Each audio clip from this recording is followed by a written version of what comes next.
It's weighing in, NJ.com's high school wrestling podcast. Hello, everybody, and welcome back to the Weighing In podcast right here on NJ.com. The postseason has arrived, and we're going to talk a whole bunch about it. I'm your host, Bob Batters, alongside, as always, our great team of NJ.com wrestling reporters, Joe Zedalis, Bill Evans, Ryan Patti, and Jake Aferiat. And as I mentioned, the state tournament is here. It was seated at the NJSA headquarters Tuesday morning in Robbinsville, and we've got a ton to talk about and break down. We'll have wall-to-wall coverage on the website, NJ.com, leading up to the first matches, and certainly reaction and coverage all the way through to the team state championships at Rutgers University. So, guys, here we go. The state tournament's here, but before we get to that, let's touch on some of the big happenings from last week.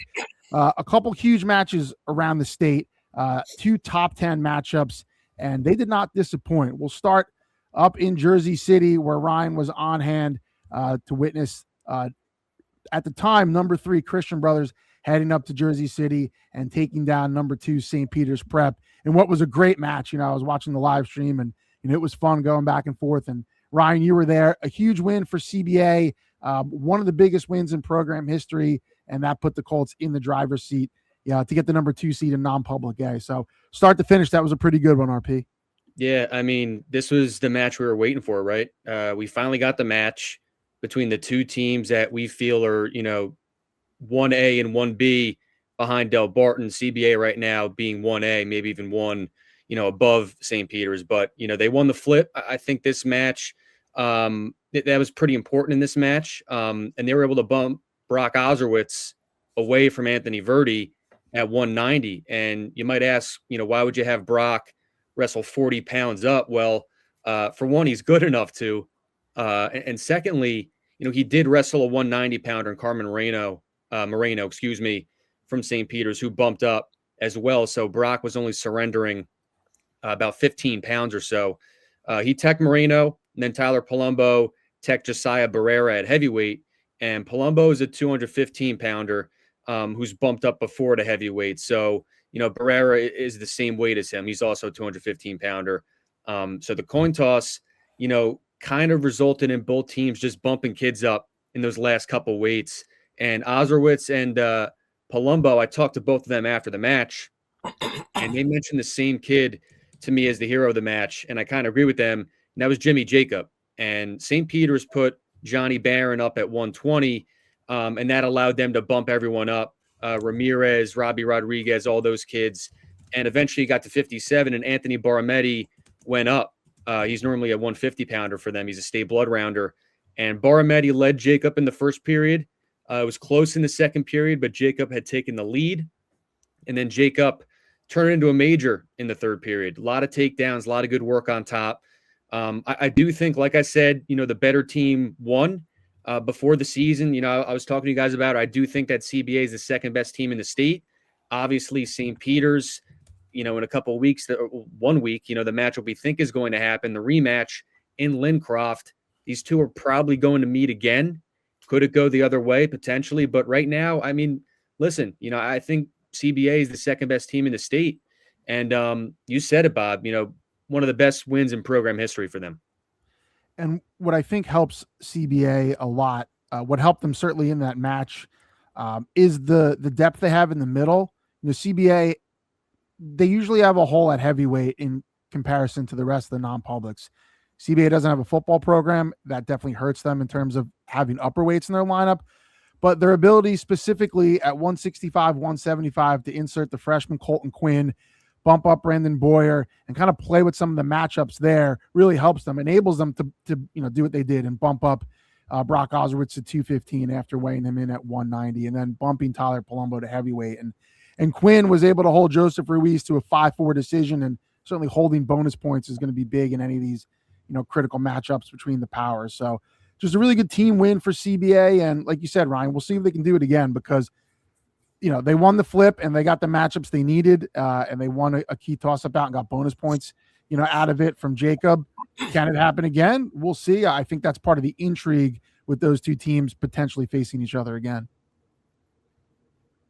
And then the other huge match was down in Southern Ocean County. I had the pleasure of being on the call for number 8 Southern taking down number 9 Delsea 37-31 in the match that came down to the final bout. The top 2 highest ranked public school teams in the state. It did not disappoint. It was a really good match. Southern jumped out to a big lead. Delsea clawed back. And with about 4 bouts left, you got the sense it was going to come down to the final bout at 106, and that's exactly what had happened. After the fact, once the criteria was added up, we realized that Delsea's Adam Froelich would have needed a major decision to give Delsea the match. If it ended up tied, Southern would have won on criteria, but we didn't have to go to the scorebooks. Jonas Lusker, the standout freshman for Southern, came away with a 5-1 decision over Froelich. Turned our individual rankings a little bit on its ear, but that's kind of been the norm for 106. In any event, a really good win for Southern. Obviously, those 2 programs put a lot of stock in finishing as the number 1 public school team in the state. Southern now has the inside track on that if they can get through a very, very difficult section, which we'll touch on. But, really good match from start to finish. And head coach Dan Roy of Southern said they're going to wrestle next year too, so we can look forward to that. Southern looks like it's, rounding into form at the right time, which is certainly what any team wants to do. The Rams are adept at that, having won the last 3 groups, 3 state titles. I know you guys were watching the stream. Joe, what'd you think of the way Southern wrestled? They got the bonus points when they needed to, and they mostly held the bonus points in some spots and came away with a 6-point win. I thought it was a great dual meet from start to finish. A lot of skill and a lot of in-bout strategy about, trying to get a major and not giving up a major. These are 2 really good wrestling teams, and New Jersey needs these kind of dual meets, to perpetuate the sport. I thought it was really interesting. I thought the Foote Marchese match was terrific. I mean, you had said it. There were 2 wrestlers there who emptied the tank. That was terrific. That's the amazing thing about Southern. And Bob and I have seen it over the years. They always seem to find a way, they need a takedown to get a major, and they get it. Like I said, I just think it was a great dual meet. I know when, we thought there was a tie coming, all of us are sending Bob the tiebreaker criteria to have it ready. And I think it's something that was a match that are going to get both teams ready for the sectionals. It was really hotly contested in every bout. And, Dan Roy said they want to be ready for the state tournament. And while I know Washington Township and Kingsway are both very good teams, I would like to think that Delsea is every bit as good as they are. So Southern's got to feel good going into the tournament, Bob. Certainly do. And I think one area that Southern, I know, feels great about, and talking to Dan Roy, their younger wrestlers, specifically their freshmen, they opened eyes early in the season, specifically Jonas Lusker and Nick Banos at the Robin Leff tournament to start the year, which Southern hosts. It's a super young team. They only have 2 seniors in Anthony Mason, their 2-time state medalist, and also Attila Vigilante at 138 pounds. They got a pin from Nick Banos to start the duel and the win by decision from Lusker to close it. Sophomore Henry Zimmerman had a big win at 144 pounds in a toss-up bout. And then the freshman Colton Girl had a 6-3 decision over Jamison Devlin, who was a region qualifier last season. So those are big toss-up bouts within there. If they don't win those, we're looking at a completely different match, and they were able to do that. And I think, Joe, that speaks to your point of just Southern finding a way, and whether if it's the star wrestlers or if it's the freshmen or the unheralded program kids, this is why Southern's won 3 straight Group 5 titles and, usually starts the year, if not the number 1 public school team, usually number 2 at the least. So the Rams have it going right now, and we'll see if they can make it 4 in a row coming up next week. Weight classes. The individual rankings changed again this coming week, and some of the drama now really coming into play is who's going where. The individual postseason is on the horizon, and we're starting to see wrestlers drop and change weights. And we had a few of those this week, one of which we saw was coming in Sammy Spaulding of Camden Catholic going down to 132, and also Ryan McConaughey of West Deptford going down to 120. We'll touch on that in a second, but some new guys in the rankings at some weights based on wins and losses. Also at 132, we had a win over a ranked wrestler, Ryan, with Nick DeFrancesco Antonio of Hanover Park getting a big win and kind of throwing 132 into even more of a maybe not turmoil, but certainly a lot of change there with Spaulding coming down and DeFrancesco Antonio coming in. Yeah, it's interesting. We Spaulding went down to 32 last Monday, so we should have reflected it in the last indie rankings. We didn't. We reflected it in this one. But like you said, we kind of expected that, wherever Sammy Spaulding goes, he's the top kid at that weight. That's kind of just how we all see it. But then you had Dalton Weber lose to Nick DeFrancesco Antonio. Nick DeFrancesco Antonio, Morris County champ. He's had a great year. He's, he battle tests himself every year, at the Beast of the East and stuff like that. I believe they also went to Escape the Rock, if I'm not mistaken. So he's a senior now. He's really battle tested. He's wrestled a lot of tough matches. And he beats a kid in Dalton Weber. Dalton Weber, a two-time state medalist, really good at fending off shots. That was a high-scoring match, 13-10, the other day at the duel between Hanover Park and Pope John last Wednesday. So, really good battle between two kids who are very much in position to make the podium. But, DeFrancesco Antonio gets that win. He doesn't even come into the rankings at 132 because you have just a bunch of kids at that weight. You had Anthony DeAndre at that weight. You have just a ton of kids just outside the rankings there.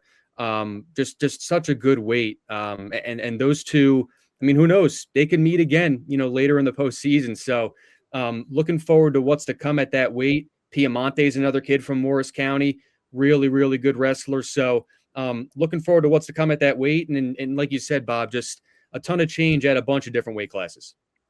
Yeah, and 132 has become, like you said, such a deep weight, and that's Spaulding dropping 32 is something we've been watching for a few weeks now, but it just underscores the fact that I think you just never know what some of these weight classes are going to look like. I think we're gonna see that now coming this week because guys are going to get down to certain weights strategically for the state sectional tournament.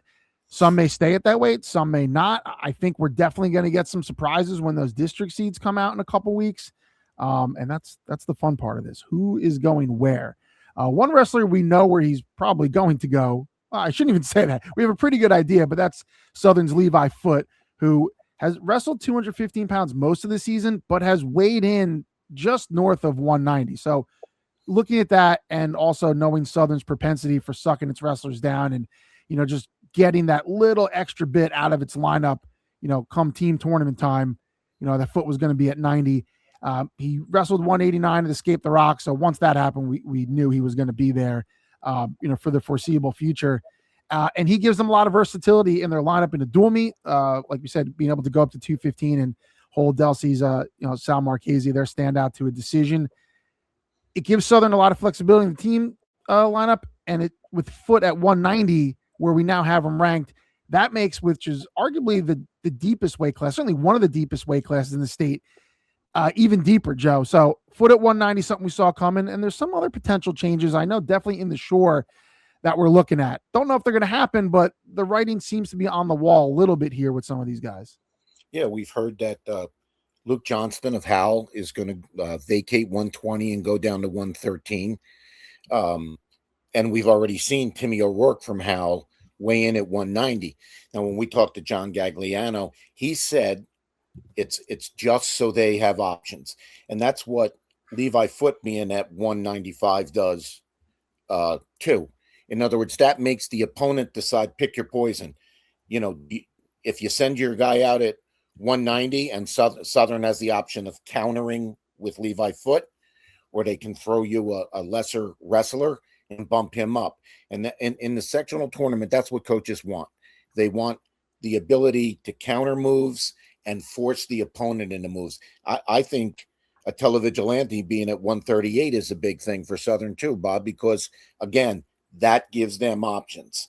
We've also heard that, and his name escapes me, Jake will give it to me, the 20-pounder from Mount Olive is coming down. Full Rebels, yep. Yeah.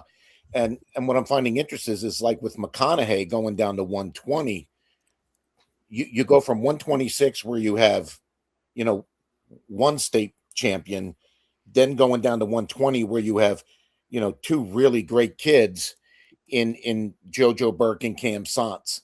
So I think the moves have only just begun. And I think there are going to be moves in a lot of weight classes. And, there seems to be some speculation as well that, is Tanner Hodgkins going to wrestle at 215? Now, Bob and I don't think that's the case in the state tournament, but who knows? We'll find out, right, Bob? Yeah, we will. Like you said, with O'Rourke weighing in at 190 and Hodgins, Hodgins is when he's weighed in at 215, it's been slightly over 190. So it's not like, he is having trouble making the weight or anything. He's, wrestled 190 for most of the year. But again, it's about the options. Hodgins has gone up to heavyweight and had some big wins, help Howell win some duels. So a lot of intrigue there as far as how that is going to shake out, certainly within the state team tournament, and then also what happens during districts. And Bill, back to Spaulding and Ryan McConaughey. Sammy Spaulding, we've been looking at for a while, going down to 32. Ryan McConaughey at West Epford, the senior, is at some big wins this year, notably over Colts next Ethan Michaels. He drops down to 122. Is that something you saw coming? And are you surprised that happened given how strong 120 is? Or do you think that's just the Paul Kenny effect at 126? No, I'm not. Yeah, I think it's just a matter of him wrestling where he felt, he was going to be at his best. Look, Ryan McConaughey, and I'm not saying that the kid doesn't, want to be a state champ or see himself as a state champ. He was a Wrestleback 3 last year. I'm sure, he'd love to be a state champ, but I also think he'd probably be thrilled if he got onto the podium, and he probably sees 120 as his best chance to get onto the podium. He does have that win over Ethan Michaels, who's going to be at 120, and that certainly helps him now from a criteria standpoint. And his only 2 losses this year are at 132 against Haddonfield's Michael Lamb and against Delsea's Grayson Pettit. So I'm sure he feels like pretty good at that weight and feels like he can make a run to try to get on the podium. I'm not sure, he's making the decision on Paul Kenny or JoJo Burke or whoever else he might see. I think he just feels that that's probably where he's going to be at his best. And again, with the criteria now with Michaels, maybe he thinks he's going to get a little bit of a higher seed, but a little unexpected for me, because he's been at 26 and then bumping up to 32 in some spots. But I do understand the rationale. Yeah, and with that criteria, Ethan Michaels also has a win over Caldwell's Carmine Sipper. So McConaughey could potentially, jump up and get a pretty good looking seed there. And I imagine that's going to be part of the decision for a lot of wrestlers. What weight do you feel comfortable at? Where do you want to go based on, what they foresee happening in some of the other weights? And also the criteria part is a major factor, maybe even the number one factor. If you have wins over certain guys at certain weights, and that can help you get a better seed, and give you a better chance. Because we've seen that a lot of times, the matchups, we might think a certain wrestler has a really good shot, and then you see the draw and you say, ooh, well, that just changes things because they have to go through this guy, then this guy, and this guy. And, some wrestlers get, not as difficult a path. Listen, that'll all be ironed out in the coming weeks. We're just kind of making some educated guesses right now on that. But those are the weight class movements that we've been looking on, and we'll see how it shakes out. Yeah, Bob, I forgot to mention, yes, at 132, McGinty, I was told by a good source that wrestle off with him and Batista is not going to happen. So Batista's, 26, McGinty's 32. So that's another kid at 32 where, you have DiLorenzo, Haggerty, Barametti. I mean, it's such a good weight, and throw a 2-time state finalist into it and John McGinty. Yeah, that you're right. That is a loaded weight class now. And we've got quite a few of those, but 132 seems to be, taking the thunder these last couple weeks. All right, we've buried the lead long enough. It's time to talk about the state tournament. The state tournament, the seeds they'll be official probably by the time this is out, but the state tournament was seeded Tuesday in Robbinsville. A lot of intrigue in terms of how things played out. It came down to the wire. Scenarios that we spoke about on last week's podcast mostly came to fruition. So we'll start with Bill in South Jersey. South Jersey Group 1 looks to be a really interesting one. And then some power teams down there that, are expected to win sectional titles. But Bill, we'll let you take it away. What were your initial thoughts on the South Jersey sections and how things shook out after the seeding meeting?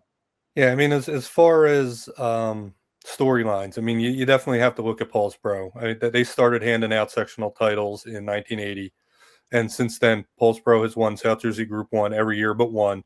The only year they lost was to Collingswood in 2008 in a final match that came down to the last minute. They've been tested only really a handful of times. 2011, they had lost to Haddonfield in the regular season and came back and beat them in the rematch. Again, they came down to the final match. Last year, Paulsboro was a little bit down. A lot of people thought maybe that was the year that they were not going to win it again. They had lost Audubon during the regular season. As it turned out, Audubon got upset by Shalleck in the sectional semi. Paulsboro ended up hosting Shalleck in the final, and Shalleck was missing a couple of their better wrestlers, and it ended up being a domination like it normally is. This year is kind of similar. It's going to be up in the air. Paulsboro is the number 1 seed based on their head-to-head over Audubon. But that match, was a 4-point match. Paulsboro got 3 pins out of some young wrestlers that they don't usually count on for bonus points. I don't know if they'll be able to duplicate that this time around, if any other results will change. But it definitely will be a battle for them. Again, and that usually isn't. And that's assuming, again, we do get Paulsboro Audubon this time, because Audubon has Woodstown potentially in the semis. That was a 10-point match earlier this year. Paulsboro obviously has to get through either Shalleck or Pennsville. Pennsville wrestled Paulsboro this year. That was a 10-point match. So they'll be challenged. So I think that's one to watch. And then, as you mentioned, Delsea, a powerhouse team, 4-time defending group champions, ended up the number 2 seed in Group 3. They'd been leading the whole way, week after week, and then Seneca jumped them at the end. I don't think that's going to make a tremendous difference, as good of a team as Seneca is, outside of the fact that Delsea AD Ken Shout's going to be the one that's going to have to call for the bus to get to Seneca. I don't think Delsea cares where they wrestle. They've wrestled all over the state. Some of the better teams in the state, they remain the favorite despite their number 2 seed, despite the fact that they're going to have to wrestle Lacey now in the semifinals. A little bit of a harder path, but still, even though the road goes through Seneca now, the road really goes through Delsea. And then, South Group 2 is one I'm going to be really looking forward to. We've talked about Lower Cape May all year. They're the number 1 seed. They've had a tremendous season. We believe they're the favorite in the state, despite the fact that Rumson-Fair Haven is the Group 2 defending champ 2 times over. And then on the other side, Collingswood has had a tremendous season, only 2 losses to St. Augustine, the Toms River East. And they host a very interesting, it's almost like a Colonial Conference quad match, Colonial Conference street fight on Monday night, where they'll face Sterling in the first round, and the other side of that bracket is Gloucester and West Deptford. That'll be a really interesting matchup on on Monday night in Collingswood. I believe Collingswood will come out of it, but should be a lot of fun. So, a lot of interesting matchups and storylines to come out of the South next week. And Bill, I just want to go back to Paulsboro for a second. They're not the state power that they've been in the past. They're not a top 20 team, and they've struggled in recent years kind of relative to what they've been, what their history is. But, you read off the stats, they've won a sectional title every single year other than 2008. I know there's a lot of pride, obviously, in that streak and winning it. Does, if they go out and they win a sectional title, that's a successful season in their minds, regardless of anything else? I mean, keeping that streak alive. And what does that say just about the staying power of that program, where even where they're down relative to what they usually are, they're still ripping off sectional championships, every year, when there's programs around the state that would kill for one of those? Yeah, I believe so. I mean, I think that's going to be their goal. Look, I don't have the record in front of me. It's probably something around 14, 15, and 7. Like you said, for a lot of teams, that's a good season, and it's not for them just because of what we've expected out of them. But they're getting better. I mean, you can see it. Even though they've lost some matches, they lost to Gloucester for the first time. They lost to Haddonfield. They just lost to West Deptford for only the second time in the last 50 some years. But that West Deptford match, One of their better wrestlers was up 10-1 and got pinned. That's a 10-point swing. They lost by 9, and West Deptford's a pretty decent team. So Paulsboro, yes, that they're not what they've been. They're still a decent team, and they're still, in my mind, co-favorites with Audubon in this section. And there's a lot of tradition, and there's been a lot of matches going back 40 years and probably even more, where maybe you thought Paulsboro was the underdog, and they end up pulling it out. Some 500 wrestler ends up beating a region champ, or just some things happen that you don't expect, because they have that tradition, and it means something. And when they get into a big spot, they tend to rise to the occasion, and I would not be surprised if they did it again. The section with probably the most intrigue, from neutral observers and certainly us, I would say as a group, probably, is South Jersey Group 5. It's a loaded section. You have the 2 highest ranked Group 5 teams in the state in that same section, and this is the way it shook out. There was a 3-way tie for the top spot between Howell, Washington Township, and Kingsway.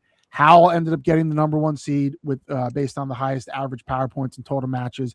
And then Washington Township had a head-to-head win over Kingsway, jumped to the number 2. So that leaves Southern Regional, the 3-time defending Group 5 champs, at number 4, and we're going to get Howell and Southern in the semifinals. Me and Joe will talk about that first. We'll throw it to Bill.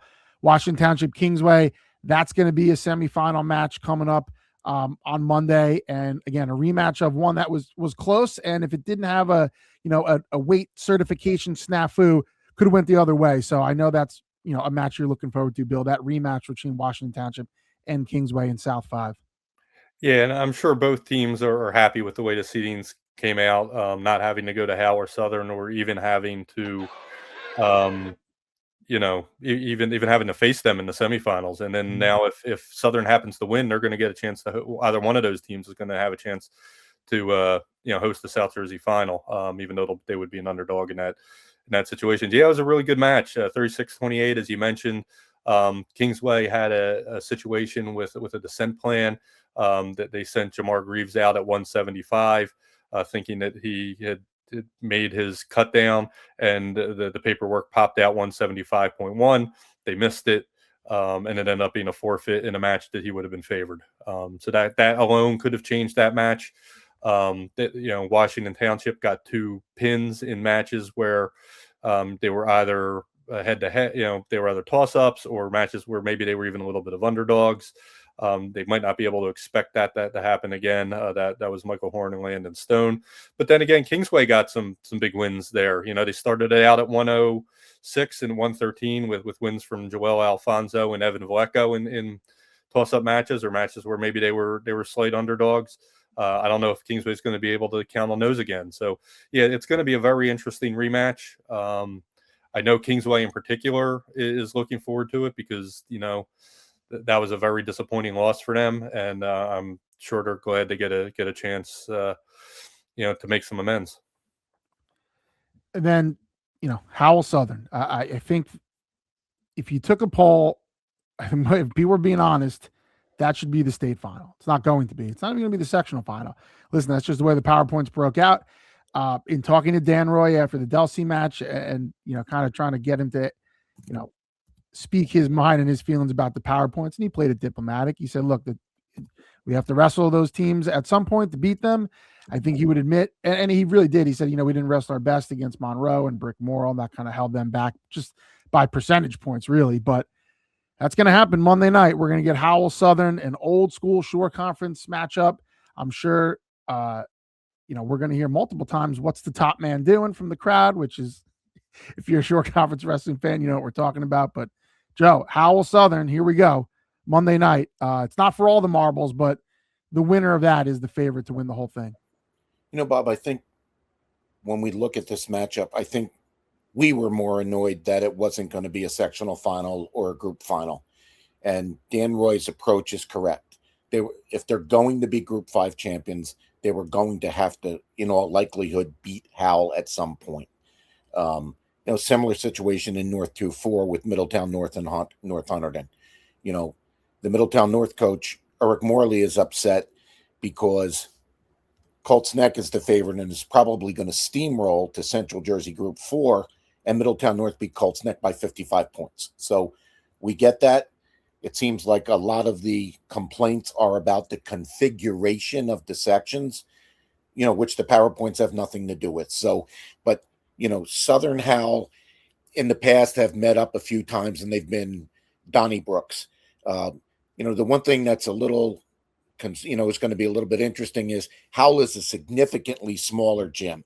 Fewer people are going to be in the building to see the match. It's going to be wrestled in the dark. Howell, likes to have the one light on the mat. But, the individual matchups in this match are just to die for, Bob. If Luke Johnston's down at 13, he'll be paired against Nick Banos. Who's down at 20 for Howell, or does Johnson go 20 and go against Cade Collins? And then I think the matches in the middle, Trevor Hodgkins is wrestling really well at 38. Ryan Going is on a tear at 44. And then, you match them up with Southern's guys with Attila Vigilante. And then, if it comes down to being up top, you almost think that Howell has an edge there. Wherever, Foote can go out at 90, but then they can bump up theoretically Timmy O'Rourke and Hodgkins to 90 and 215 in heavyweight. And those are two Achilles heels for Southern, Bob. Yeah. Up top, Howell has the edge here because if the Rebels win the flip, they can, what I would assume, I could be wrong here, but they want to get Tanner Hodgins on Levi Foote because you're going to have the advantage there as good as Foote is. And then that frees up Timmy O'Rourke to have a huge advantage, whoever he wrestles. So, and then if that shakes out 190, 215, that could be 215 heavyweight. We'll see how that ends up being, where guys weigh in. That's going to be a mystery until we see those weigh-in sheets. But there's a ton of intrigue, and that should be an awesome match. We'll have that live on NJ.com on Monday night. So certainly looking forward to that matchup, and you'll be able to watch it and read all about it after the fact.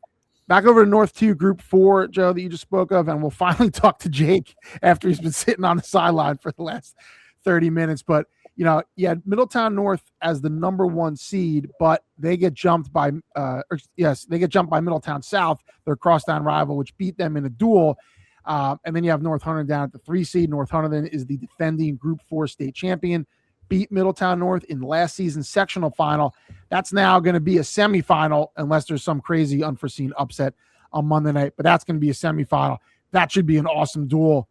Jake, do you think a lot of the talk has been around Middletown North, Middletown South. Do you think we're overlooking North Hunterdon a little bit here, considering they are the defending champion in the group? Yeah, I think that's definitely a point worth considering. I think a lot of us, 2-3 years ago, when Dave Bell first came to Annandale, a lot of us thought hey, here he was 25 years at Bergen Catholic where, for lack of a better term, you can kind of pick and choose who's on your team. You can go out and get kids, whatever, now, and people thought, if he couldn't recruit to that level or, do anything like that, how good would he be? And he's proven the doubters wrong time and again. He was our coach of the year last year for good reason. They beat Phillipsburg by 10 in the state final. It was their second 10-point victory of the season. And yeah, there were some growing pains the first year. Then they finally, came into their own last year. And again, this year, they're 10-8, but we kept them in our top 20 for a long time, even as they were, a 500, a sub 500 team. And it's because of who they've wrestled. They wrestled Southern to start the year, literally their first match of the year. The next day they wrestled Blair's B team. 2 days after that, they were wrestling 4 top 50 ranked nationally teams. And, that doesn't even include the Borscht duels where they wrestled Howell, Hanover Park, South Plainfield. Yes, they lost to Peaburg and Del Val, but, they beat St. Joe's Metuchen. They have a loss to Immaculata. So I think when you look at, kind of the pantheon of public school wrestling, we talked about how great it was that Southern and Delsea wrestled, and absolutely it is.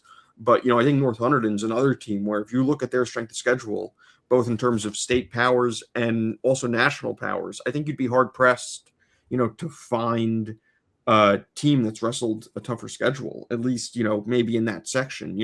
Again, no disrespect to Mid-North, Mid-South, anybody else in that section, but they just haven't seen necessarily the caliber of teams. Obviously Mid-North wrestled Jackson and, had a convincing win there and, beat Ramapo, wrestled Seton Hall Prep, but, it wrestled Howell, but, those are a little bit different than what North Hunterdon was doing. And I think, if we look at North Hunterdon, they have, I think down low is kind of where they're best. I would say from 106 to, 138, 144, they have some hammers. I mean, I think we have 3 or 4 North Hunterdon lower weights ranked in our latest indie ranks. Caden Wadle at 106 is their highest ranked wrestler.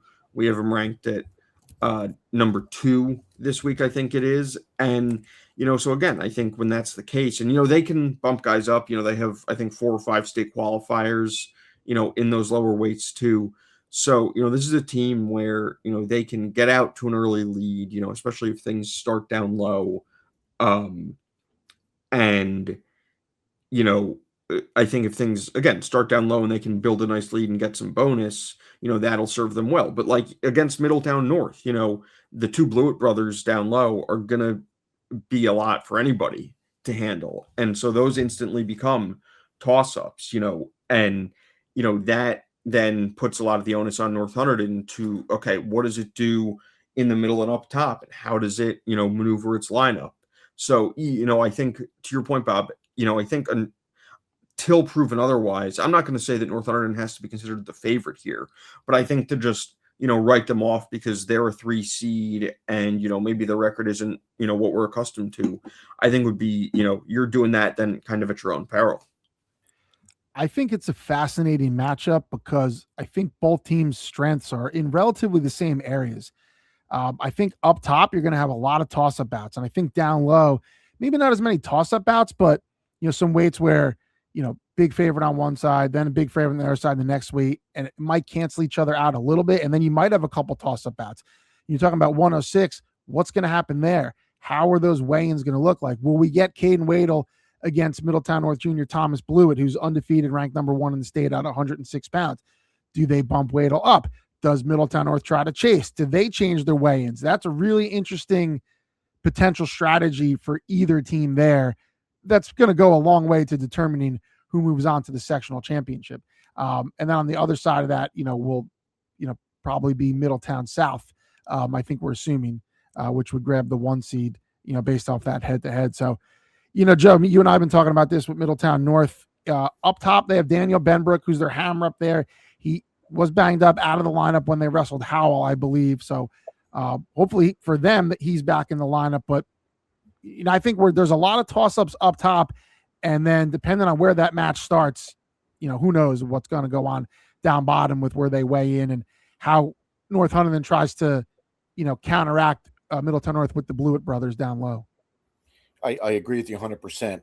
Where it starts is important, and I think the flip will be a big deal. One of the things, North Hunterdon has been vulnerable up top, but in its Howell match last week, we saw Howell just cleaned their clocks, in the final, up top at, 75, 90, 215 and heavyweight. And yeah, Benbrook has been a little bit banged up. He did not wrestle against Howell. I am sure he will give whatever he has left. And again, Bob, in this one, if you look at Middletown North's scores, they're scoring bonus points like a pinball machine. I think that'll be another important factor. But I think the one thing here is one of the coaches most unhappy about the alignment and the seedings and who's where was the Middletown North coach, Eric Morley. And in a lot of instances, when your team knows you're griping about where you got seated or who you have on Monday night, you got to be careful of the message that's being sent to your kids. Well, if he's saying he doesn't want to wrestle North Hunterdon in the semis and he should be in a different section. Do the North kids look at it? Wow, coach doesn't think we can win. But, hopefully Middletown North has its act together, and I think it's got the potential to be a terrific duel. Absolutely. And either of those teams can certainly win Group 4, but, Group 4 pretty strong up and down, especially in those north sections. Sticking up north and back to Group 1, an intriguing section in North 2, Group 1, Cedar Grove, Hasbrouck Heights, Hanover Park, those top three. Jake, what are you thinking there? I mean, those are some intriguing, certainly that semifinal there, at Hasbrouck Heights, and then, Cedar Grove waiting as the 1 seed. Yeah, at Cedar Grove, I think this year has been kind of a surprise team for a lot of us. I mean, if we look at, who they've wrestled, who they've beaten, they have a great win over West Essex. They only lost to Caldwell by 8 back on December 17th. They beat an Emerson team that's the top seed in its section. They already beat Hasbrouck Heights once this year by 8. They beat a Bridgewater Raritan team that's a Group 5 school, the top seed in its section, made a state final last year. They beat a defending section champ Passaic Tech team by 19. So their only losses this year, are again to, Nutley by 4, on the last bout, Seton Hall Prep, and then, they did kind of get worked by Mid-North. But, I think as far as, Group 1 schools go, we always talk about, Del Val and them punching above their weight. I think Cedar Grove showed that they can do that this year too. And, I think that makes this a really interesting bracket, especially given, if they meet Hasbrouck Heights in, the section final, I think that makes things interesting. But yeah, listen, the Aviators, won the NJIC again this year. Kurt Friend's done a great job with that program. But getting past Hanover Park won't be easy. And again, Hanover Park's another team that, they're 12-7, and you might look at, okay, they only beat Kittatinny by 1, and that might raise some eyebrows. But you look, and they wrestled Delsea, they wrestled North Hunterdon, they wrestled Caldwell, they've wrestled Ramapo, who's wrestling well, and they've dropped 3 in a row coming into the state tournament. But it was to West Morris, Pope John, and Montville, teams that are all seated high, schools that are all, bigger than them. And so, I think that's a team, and again, they added Joy Monticello into the fold this year, transferred from Don Bosco. So that instantly gives them some more firepower. And, again, obviously Ryan mentioned Nick DiFrancesco Antonio beating a state medalist in Dalton Weber, so that shows what he's capable of and what some of the guys in this lineup are capable of. And so, I think this is a matchup or a section, where kind of any of the top 3 seeds, I think, have a super compelling case that, they could be section champs. And I mean, Hasbrouck Heights, their last title came in 2007. Hanover Park obviously made, a Group 1 state final last year. They've won 3 straight section finals. And then, Cedar Grove hasn't won a section since 2017. So, I think either way, you're going to see some streaks continue, some streaks fall. So I think that this will definitely be one section where, it's not a foregone conclusion. Central Jersey Group 2 is also a very interesting section. And if you're scrolling through the seeds, and there's going to be some surprising ones. I think certainly South 5, as we talked about, Southern as the number 4, but we broke down that scenario and how that happened. But I think the one, if people are scrolling through and they look, they're going to go, what? That team is number 6, and that's in Central Jersey Group 2, and that's the 2-time defending Group 2 champion Rumson-Fair Haven Bulldogs, all the way down at number 6. Point Pleasant Borough grabbed the number 1 seed. Ocean finished number 2, but Wall had a head-to-head over Ocean Township, so Wall jumps them to the 2, Ocean 3, Delran 4, Manasquan 5. And Rumson, while teams were chasing power points to trying to get the highest seed possible these last, week or two, Rumson really wasn't doing that. They kind of stuck to their schedule. They wrestled some teams that they beat handed. They did have Old Bridge in there, which is a quality team, a team that was in the top 20 a couple weeks ago, and they came away with a 19-point win there and were able to get max power points. So that was a good one. But some of those other duels were kind of the opposite of what other teams were doing. And I'm certainly not speaking for Rumson-Fair Haven head coach Eliezer DeLuca here, but it's, you look at the schedule that they wrestled towards the end. And make no mistake, Rumson had a very good schedule, more front loaded, but it's almost like it didn't really matter to them where they ended up seated. They feel like no matter if they were first or eighth, that the bracket runs through them and runs through their, Ridge Road. And it's hard to disagree with them, Ryan. Yeah, they're the number 6 seed. It's surprising, but they're the favorite as the 6 seed, which I don't know if we've ever said that about any state bracket ever. Yeah, it's interesting. Like, they didn't really completely sandbag it though, because like you said, Old Bridge, that they got to win there. Brick Memorial, Clearview's not bad. Middle Township is real good. They beat them. And then RBC and Vienna, they got a ton of points from. So, and even the 1 point loss to Peaburg. But like, you talk about Southern and Howell, happening way too early.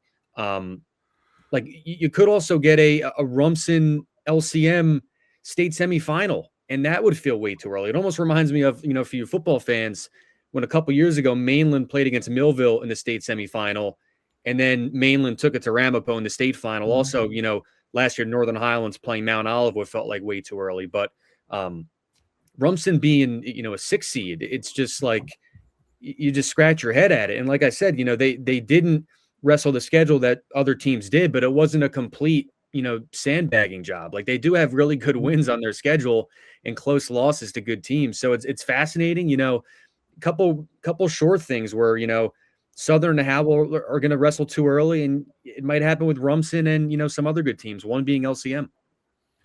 And the Bulldogs now have a more difficult road than they would have as the number 1 seed, which is to be expected if you're the number 6 seed. Will that matter? I don't know. We'll see. They are the favorite, but they're going to have Ocean Township in the first round. And then if the seeds hold, they'll get Wall in the semifinal. And then again, if the seed holds, looking forward to the sectional championship match on Wednesday, they'll be at Point Pleasant Borough. So they'll have to wrestle the 3, the 2, and the 1 to win a sectional title. Is that going to make a difference, you think, Joe? Or is Rumson just, that much better? I know they haven't been as dominant as they were last season, but, they are certainly still the favorite in this section, right? Absolutely. How many 6 seeds in New Jersey can throw out the hammers that Rumson has? I mean, start with, large and small fry, and then you go to Sonny Amato. I mean, he's almost a guaranteed 6 or 5 every time he goes out. Luke Doherty is a bonus point machine, and then there are other spots where they're above average. So yeah, I think they are the team to beat. Maybe Ocean can make them uncomfortable a little bit, but, I don't really see Wall giving them, any real big trouble, nor Manasquan, or Delran. But, I think you were right. You hit it on the head with Coach DeLuca, is that he was going to just go wrestle who he thought was best for his team. And he's just going to say, we're standing on top of the hill, come knock us off. And we've seen in Rumson's results this season, they've taken losses, and obviously they're beatable.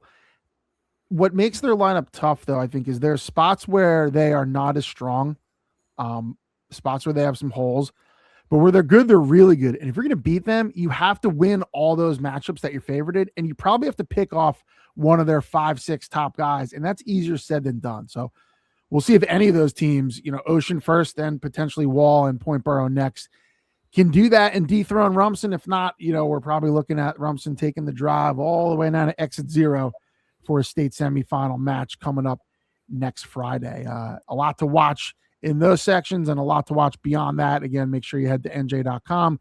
Leading up later in this week, we'll have previews, favorites, contenders, what to look for in each and every section statewide. Guys, anything else?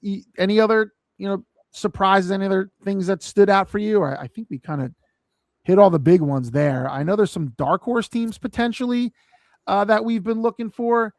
Some of these teams are not really, it's hard to find dark horses, like true dark horses, because the 7 and 8 seeds, they're not making runs pretty much anytime.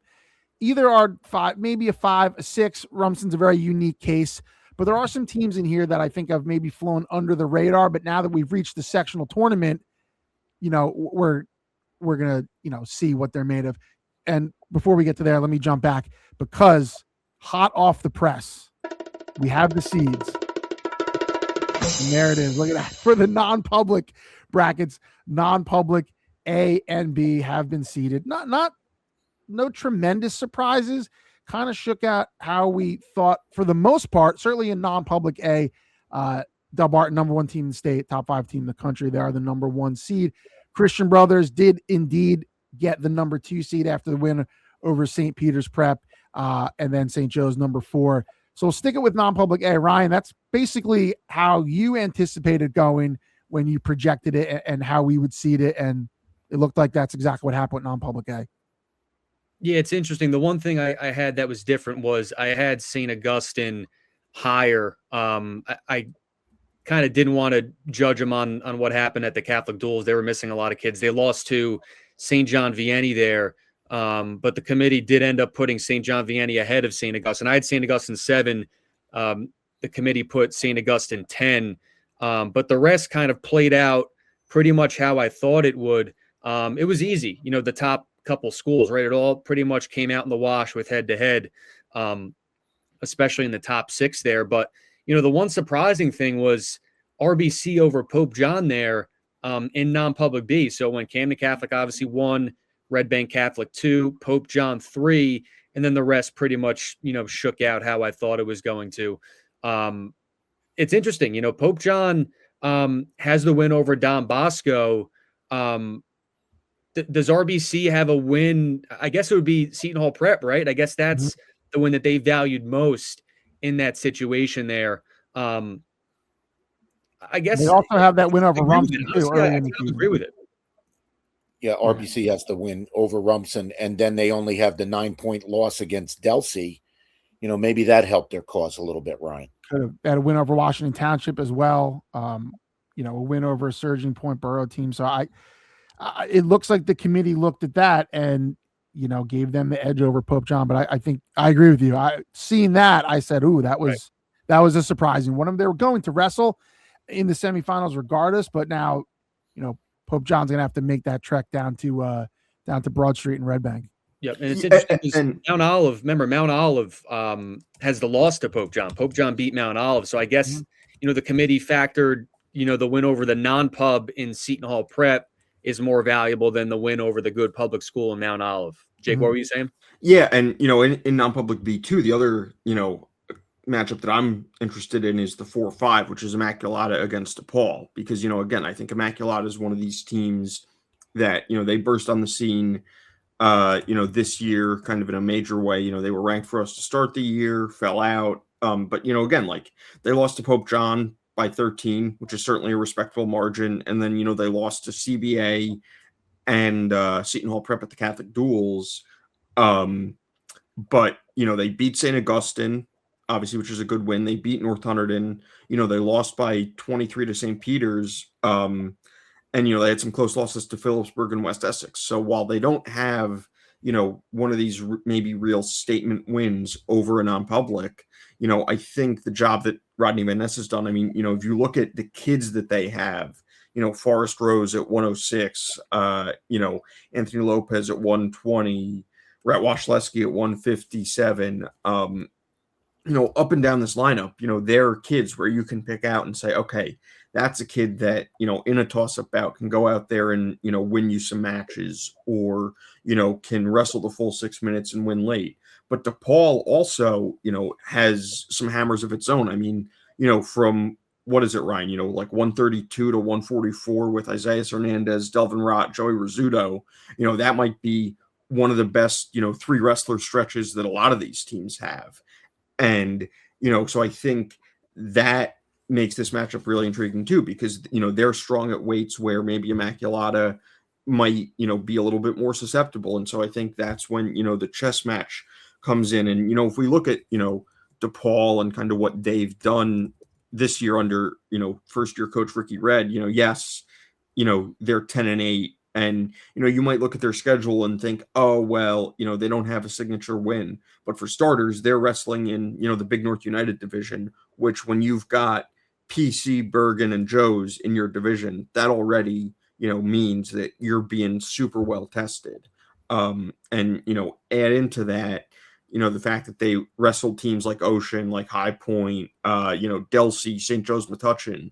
I think they're a team that, again, all roads are going to lead to Camden Catholic, but I think that matchup, certainly in this bracket, at least until we get to the final, maybe is going to be the most intriguing. Well, that's what I was going to say, Jake, and it was well said, is that all the intrigue is going to take place before Sunday at Jersey Mike's Arena. I just think Del Barton and Camden Catholic have far more hammers and much more depth and talent than anybody else. But, this is one of those instances where getting to that final is going to be a lot of fun. Completely agree. Also, for the first time, we will have the girls' team state tournament, and that will be at Rutgers as well, the state final match.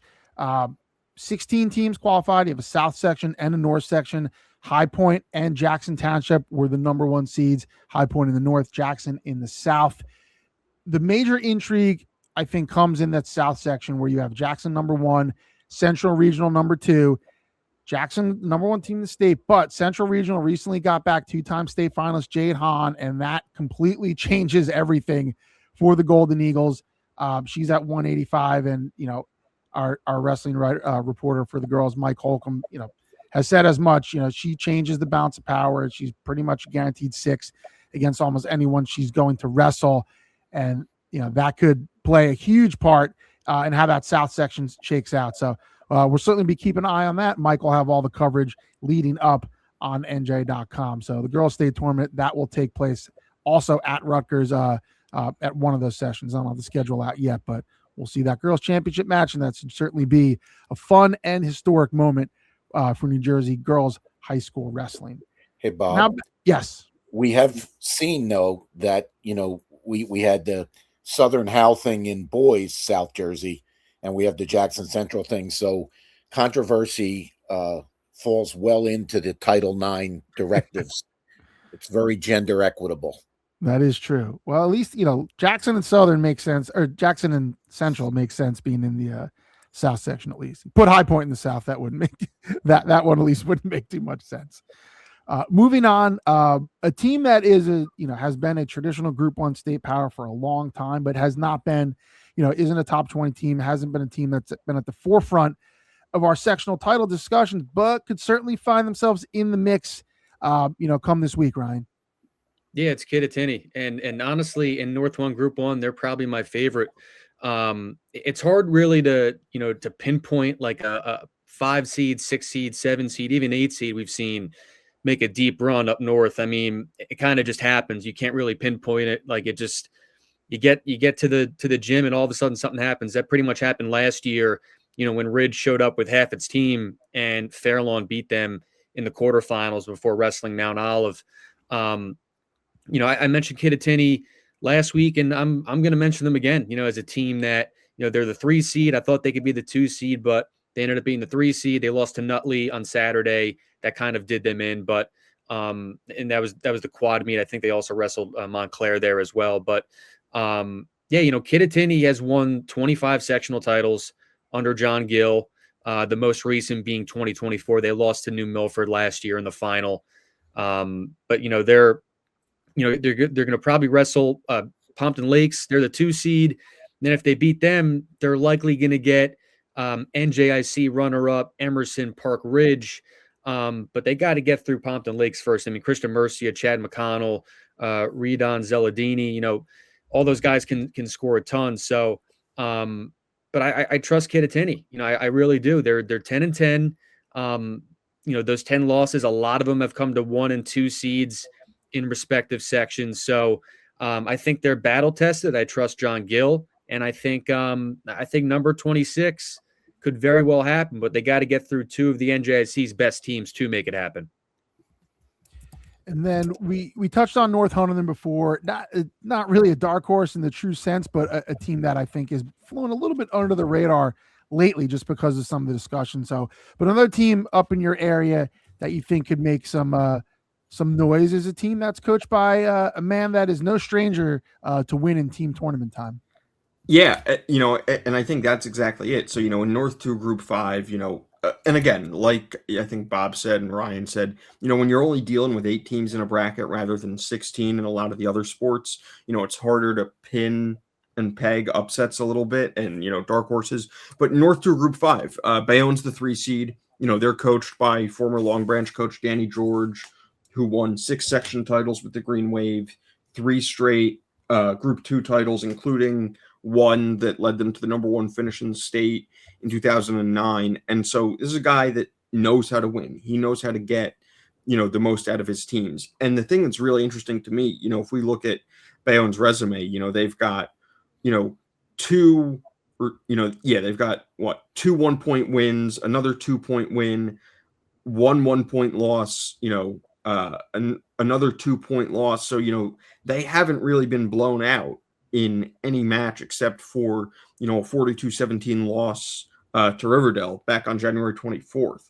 And so I think that ability to kind of be in close matches and to have guys who, don't let the moment get too big for them and who aren't, phased by that, I think really bodes well for them. And I think this is a section where, again, because there's no team like Southern, because there's no, Phillipsburg's not a Group 5 anymore or anything like that. I think, in the North Jersey sections for Group 5, I think that's where you'll see a lot of variability. And that's not taking anything away from, Bridgewater Raritan. Again, they had a banner year last year. Coach Kyle Murphy does a great job, with the Panthers. And again, they're certainly the favorite. They have the experience of, guys on this team who wrestled in the section final last year. But, again, like I think that, potential 2-3 semifinal matchup on Monday of, Bayonne Union, Union being the 2, Bayonne finding a way to win that match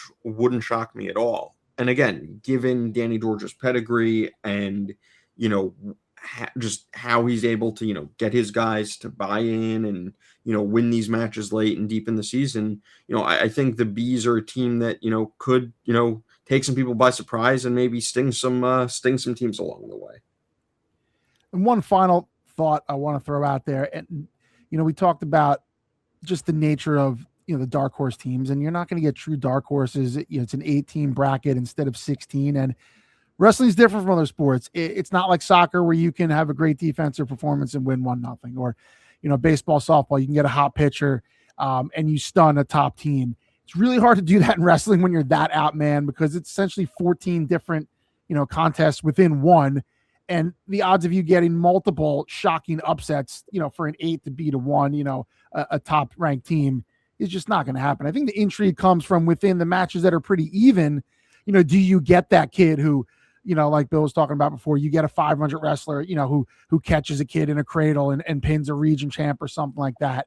I think that's what is really interesting about these tournaments. But, we have seen a couple, stunning upsets, from, some of these lower seeded teams, but it doesn't happen too often. I was going to say, so I think, since the state tournament expanded to 8 teams in the section 6-7 years ago, whatever it is, there's only ever been one 8 seed to go on a run like that. And it was Montville a few years ago in North 1 Group 3, who I don't know if they won the section or if, they made it. Yeah, so they made it all the way to the final in 2024, lost to Wayne Valley, but they were the first 8 seed to ever make it that far.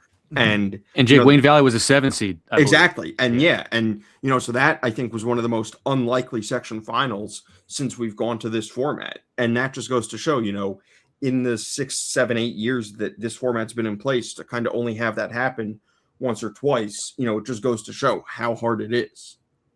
Yeah, it's definitely a different ball game when you're trying to pull upsets, as a 7 or 8 seed. It has happened, but extremely rare, as you mentioned, Jake. That's going to do it for us for the latest episode of the Weighing In podcast. Again, the state tournament is here.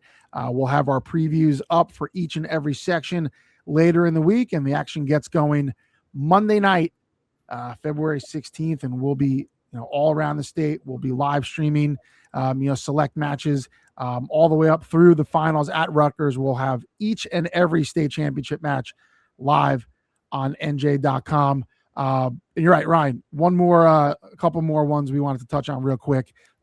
First round matchups. Bergen Catholic, St. Joe's. Sorry, I'm getting ahead of myself here, trying to squeeze as much as this in. But yeah, real quick, Bergen Catholic, St. Joe's, a big one, a rematch there in the first round in non-public A. Yeah, this matchup's probably going to happen, and it's the one that I'm most looking forward to. Before the next time you're here from us, it's the likely quarterfinal between Bergen and St. Joe's. We're probably going to be recording that day next Tuesday, but the podcast won't go live until the day after. So, Jojo Burke's going to be back for St. Joe's. Ben Marquez is also going to be back, and they didn't have them when they wrestled on January 24th. But I'm not sure you can guarantee some of the results that happen in that match are going to happen again. Like, is Ray Burdett going to pin Ryan Halal again? He could. Is Ryan Mitchell going to beat Joey Canova again? He also could. But these are things that, it's 50-50, right? And they can, a match one day can change on a different day. I think if St. Joe's replicates these outcomes, with the addition of Burke and Marquez, like, they could win this match by 10 to 15 points. But I think Bergen in some spots can save some bonus better than they did a few weeks ago. But they're probably going to need to win that Canova-Mitchell match at 157 to win this duel. Ryan Halal is going to have to stay off his back to, and he could save bonus. You could probably still afford a loss to Burdett, but, you don't want to give up 6 points there. But, whoever wins is going to get Del Barton in these semifinals, and that's no treat, whatsoever. But, I'm also looking forward to North 1 Group 3, like Jake said. River Dell has had a heck of a season. They're 19-1. But if Paramus beats Montville in that 4-5 matchup, Paramus beat Riverdale. Like, they're responsible for their lone loss. So, Riverdale could see the Grim Reaper in the semifinals there. Then you have Wayne Valley, Wayne Hills in the quarterfinals in the 3-6 matchup. And Ramapo is the 2 seed. They're real good, but they got a feisty 7 seed in Oltapan in the quarterfinals. And my plan's to go to Riverdale on Monday. It's right down Forest Ave. Very short drive for me. So a lot of drama in that section, and as Jake mentioned on the last episode and here a little bit. So, looking forward to it. And I think we're going to get some drama on Monday, both at Riverdale and at Ramapo. Yeah, and the other section too in the North, going up a group size, is North 1 Group 4. I think that 2-3 semifinal, or what we anticipate to be the semifinal between Ridge and Phillipsburg, I think is going to be, one of the best matches on Monday. Again, Ridge is 18-6 this year. Their losses in state are to West Essex, Kittatinny on criteria, Delaware Valley, Old Bridge, and that's it. They have 2 out-of-state losses too at the Virginia Duels, but they've beaten a good High Point team. They beat a good Morris Knowles team. They have a lot of good wins, and this is a team that had I think 4 or 5 county champs. They have a few ranked wrestlers. I think the weight to watch in this one is going to be 175, where we have Ridge's Ryan Engel ranked 5th. Phillipsburg's Gavin Galetta ranked 7th at the weight. So that's definitely one weight to watch. And, again, I think Phillipsburg this year, we've talked about them a lot. And, the Liners kind of, I know we're not quite in March Madness yet, but they just kind of keep epitomizing survive and advance. They just have kept finding ways to win. They're comfortable wrestling in close duels. I mean, they were trailing late against Immaculata. Their 215-pounder Ian Jankowski was trailing 6-1, came back and got a pin to put it to cut the deficit before Ben Ellis at heavyweight got a pin to win it. Again, against against Don Bosco on the road in Ramsey against a perennial top 20 team. They got some late bonus in their I think 2 of their final 3 wins were Tech Falls, which helped them kind of go on the road there. So they've kind of been the cardiac kids this year. Again, against Rumson, it came down to the final bout. Lost to Delaware Valley, it came down to the final bout. North Hunterdon came down to the final bout. So this is a team that's comfortable being uncomfortable, and they're comfortable being in a position potentially where their backs are against the wall. And yeah, they might not have a kid like Gavin Hawk, who's going to be a state finalist, or, Luke Galetto, or John Wargo, or whomever it might be. But Tim Longacre has shown, he knows how to coach this team. He knows how to get them ready. And when push comes to shove, they've always seemingly found a way to win. Guys, great analysis as always. I think this time we really will. We really are going to cut it here. But again, the state tournament's arrived, and we're looking forward to it. Next time we'll be joining you. We'll be through those first round matches, and we'll be able to talk a little bit about the sectional finals coming up. But we still got some wrestling to do until we get to that point. So just want to thank everyone else again for joining us here on the Weighing In podcast. For Joe Zedalis, Bill Evans, Ryan, Patti, and Jake Aferiat, I'm Bob Batters saying thanks again for tuning in, and we'll see you next week on NJ.com.